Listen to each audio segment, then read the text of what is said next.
DVD Era TV back at y'all with another one live from the dirty section of YouTube. Today we're going to talk about the Jim Jones and Big Meat situation that could have got crazy.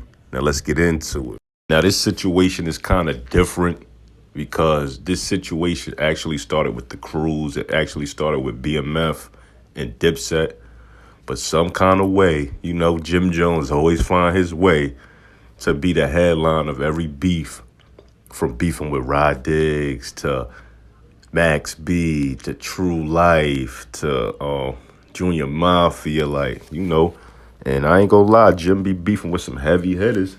Never be no suckers. Gangsta Lou, But in this particular incident, according to Cameron, they were in the club in Miami at a party, and BMF was also in that club. Now, they're not saying it's like the main members of BMF, but it's definitely a branch of their umbrella of BMF guys. And they were spilling champagne on top of them. I guess they were on a higher tier, and they were spilling champagne over the banisters, and they were wetting the Dipset members. Now, according to Cameron, Jim Jones gets up with a few of his guys, and, they go up there to confront them for throwing the champagne on them. And as they get up there, an altercation happens, and one of the BMF members get cut by one of Jim guys. Now, what I want to say about Jim is he need to go get saved. He need to pass it and pray for him, or go get some sage and light some incense and go in the crib and just meditate, because he got a lot of negative energy on him, though. But he a lucky dude. He be getting himself out of situations other people wouldn't. So y'all can say all that y'all want about Jim, about he a sucker, man. He got it on with some wolves. Come on, man. Other rappers couldn't say that. They would have been left the game and ran somewhere or something. So, but anyway, now according to Cameron, they didn't know who BMF was at the time. They were uneducated on who these guys was. They didn't know who Big Meech, the Black Mafia family, was. Now according to Jim Jones, they had a show the next day, and as they're doing the show, it's about 100 dudes in the audience with BMF towels, Black Mafia family towels in the air. And, according to Jim Jones, they were trying to pull him off the stage, so he was stepping on their hands and all that. Now, according to Joel Santana, he says Fat Joe and Macho and all the Terror Squad dudes was there too, and they were even looking like the situation was kind of weird. And they informed Jewels and the guys that them same Black Mafia family dudes gave them guns and stuff like that. And he said, so after the show, Macho had to walk them outside and all that. So now Dipset is in front of Palms Hotel in Miami. They deep, they chilling.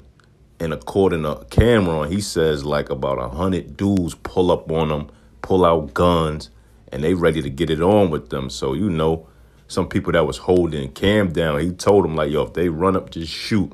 He said as they run up, they running past him and Jewels, not paying them no attention, and going after Jim, of course. So they goes after Jim. Jim ended up getting away from the situation and ain't go too far.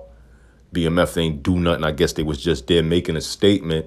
And they told Cam, you got to tell your people to get their stuff together, know what I mean? Now, according to Cam, he says 2 months passes and Jim Jones gets a show in Atlanta. Now, him and Jewels felt it wasn't smart to go to Atlanta because now they know who BMF is. Their people put them on to who BMF was, and he know that they got Atlanta on smash and sold up out there, so it wouldn't be smart for them to go. But Jim Jones decides to go anyway with just 2 of his guys. Now, as Jimmy is in the club in Atlanta, Big Meech sends over a bodyguard to tell Jim Jones Meech want to holler at him. Now, Jim Jones go over to Big Meech to speak and sit down with him. And, Big Meech basically tell him, he reminds him of him when he was younger, and there's no beef, and they was able to squash their beef that day. Now, even Joel Santana find himself in Atlanta again, and this particular day, he says he was with 2 Chainz, a.k.a. Titty Boy, driving around, and he ended up going to the club, having Black at Dawn, and 2 BMF members approached them with their guns out, saying the Black of Dawn, you the dude from Miami and all that, right? Because, Black of Dawn put some work on them when they was in Miami.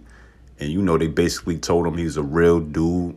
And they squashed the beef with Santana and Black of Dawn and told him they was good. So luckily, nobody was hurt in this situation. Everybody got to walk away unharmed. Like, comment, subscribe, hit that notification bell, and tell me what y'all think.